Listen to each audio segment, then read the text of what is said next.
गेले सर्व अजितदादावर प्रेम करणारे सर्व पक्षातील नागरिक, आमची ज्येष्ठ मंडळी, अजितदादाविषयी काय बोलावं हा शब्द आज आम्हालाही सुचत नाही.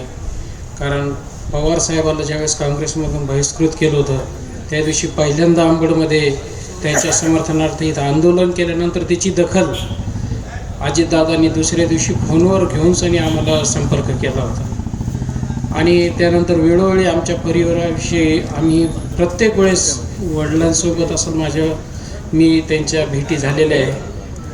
पण म्हणजे आता महाराष्ट्राला असं नेतृत्व भविष्यात तरी मला नाही दिसत की दूरपर्यंत सर्व जाती धर्माला घेऊन काम करणारं या राज्यातलं एकमेव नेतृत्व पवार साहेबांनंतर असेल किंवा इतर याच्यामध्ये आता मोजक्या लोकांमधलं जे काही नेतृत्व होतं ते आज या ठिकाणी संपलेलं आहे. मी या ठिकाणी माझ्या परिवाराच्या वतीनं आणि राष्ट्रवादीच्या वतीनं त्यांना भावपूर्ण श्रद्धांजली अर्पण करतो.